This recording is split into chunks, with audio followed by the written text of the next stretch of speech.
Hello everyone, I am Pushpa. My YouTube channel is study with Pushpa. Previous class में हमने discuss किया था structure of mature ovum and structure of mature sperm. Okay, हम discuss करने वाले हैं morula, blastocyst and implantation. Okay, and process morula, blastocyst and implantation, ये ovum, mature ovum and mature spermatozoon के फर्टिलाइजेशन के बाद ये प्रोसेस स्टार्ट होती है। तो आज इसको हम डिस्कस करेंगे एंड देन डिस्कस करेंगे मेंस्ट्रुअल साइकिल। ओके,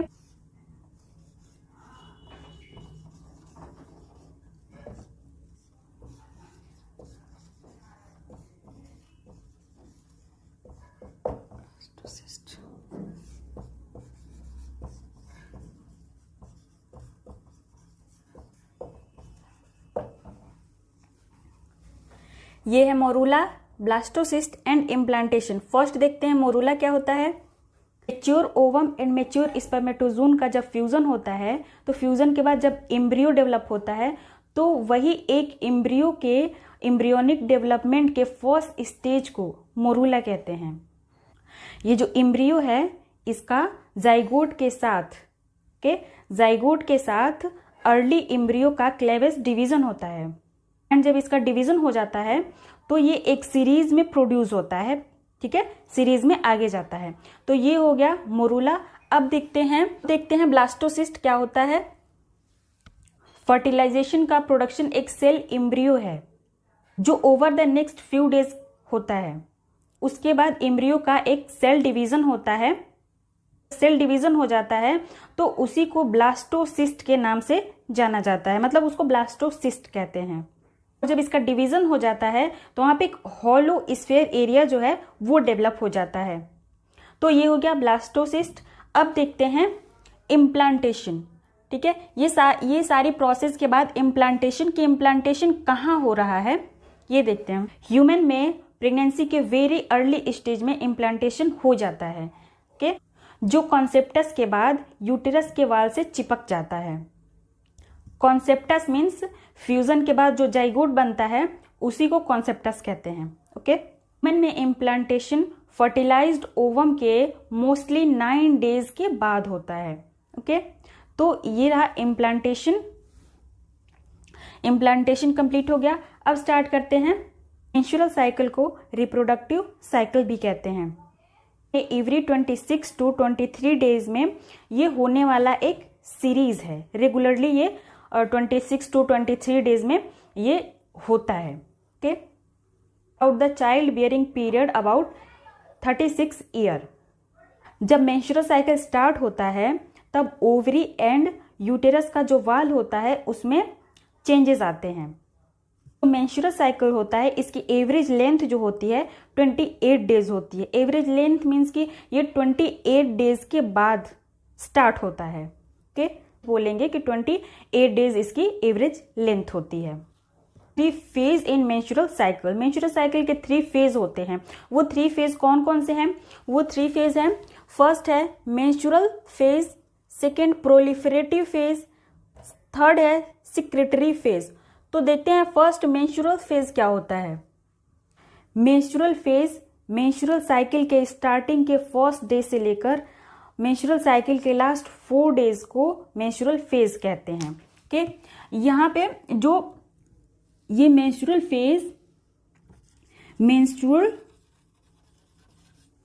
साइकिल का जो बिगिनिंग का फर्स्ट डे हो रहा है, फर्स्ट डे टू 4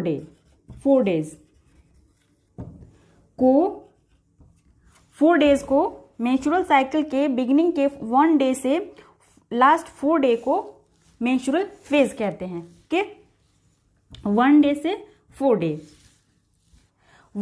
4 डेज का ये जो टाइम हो रहा है इसी को मेंस्ट्रुअल फेज कहते हैं। एंड नेक्स्ट इसमें क्या है, मेंस्ट्रुअल साइकिल के टाइम जो ब्लड का फ्लो होता है उसमें बहुत सारी चीजें कॉन्सिस्ट होती हैं। सिर्फ वो ब्लड नहीं होता है, उसमें बहुत सारी चीजें होती हैं। तो वो मैं बताती हूँ कि क्या क्या होता है। पहले तो होता है फर्स्ट ये यूटेरस हो गया, ये यूटेराइन कैविटी ये हो गई, ये बीच का स्पेस के यूटेरस के फर्स्ट यूटेरस के 3 वाल्स होते हैं। तो 3 वाल्स वो कौन कौन से होते हैं? फर्स्ट होता है पेरीमेट्रियम, मायोमेट्रियम एंड इंडोमेट्रियम। तो पेरीमेट्रियम किसको कहते हैं? पेरीमेट्रियम ये ऊपर का जो पार्ट होता है, बाहर का जो लेयर होता है, यूटेरस के जो बाहर का आउटसाइड का लेयर होता है वो होता है पेरीमेट्रियम।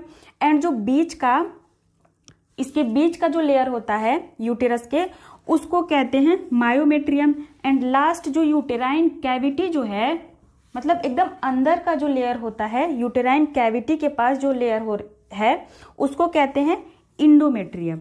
तो ये जो इंडोमेट्रियम है, ये जब मेंस्ट्रुअल साइकिल स्टार्ट होता है तो ये इंडोमेट्रियम टूटता है। ये इंडोमेट्रियम टूट के, ठीक है, ये इंडोमेट्रियम टूट के निकलता है। इंडोमेट्रियम के साथ साथ क्या होता है? ये तो इंडोमेट्रियम वाल हो गया, इसके साथ endometrium gland and endometrium cell के, क्योंकि ये इंडोमेट्रियम वाल में वो सारी चीजें कंसिस्ट हैं, तो इसके साथ साथ वो सारी चीजें endometrium gland and endometrium cell and कुछ कैपिलरीज होती हैं, इंडोमेट्रियम की कुछ कैपिलरीज होती हैं, वो भी इसके साथ टूटती हैं। एंड ये 3 चीजें हो गई। एंड फोर्थ क्या होता है इसमें? वो होता है अनफर्टिलाइज्ड ओवम। जो ओवम फर्टिलाइज्ड नहीं हो पाता है वो मेंस्ट्रुअल साइकिल के टाइम पे वो टूट के उसका फ्लो बाहर की तरफ होता है, उसको कहते हैं मेंस्ट्रुअल साइकिल के मेंस्ट्रुअल ब्लीडिंग। तो मेंस्ट्रुअल ब्लीडिंग में इतनी सारी चीजें कॉन्सिस्ट होती हैं।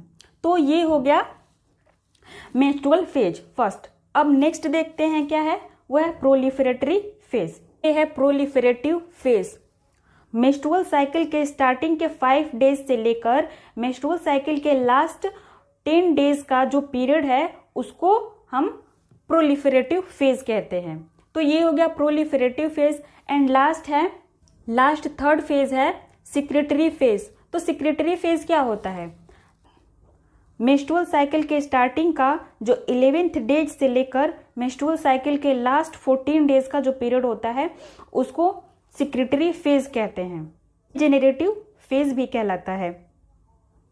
अक्सर इस फेज में ओवम जो होता है वो फर्टिलाइज्ड नहीं हो पाता है और वो नेक्स्ट साइकिल के लिए, नेक्स्ट मेंस्ट्रुअल साइकिल के लिए वो रीस्टोर्ड हो जाता है। एंड जब नेक्स्ट मेंस्ट्रुअल साइकिल का डेज जब स्टार्ट होता है तो वो फ्लो होकर बाहर आ जाता है। तो ये कंप्लीट हो गया सिक्रेटरी फेज। ये मेंस्ट्रुअल साइकिल के तीनों फेज कंप्लीट हो गए। मैं एक चीज लास्ट बताना चाहूंगी। मैंने इम्प्लांटेशन में बोला था कि जो एम्ब्रियो है उसका इम्प्लांटेशन यूटेरस के वाल पे होता है, वो चिपक जाता है यूटेरस के वाल पे।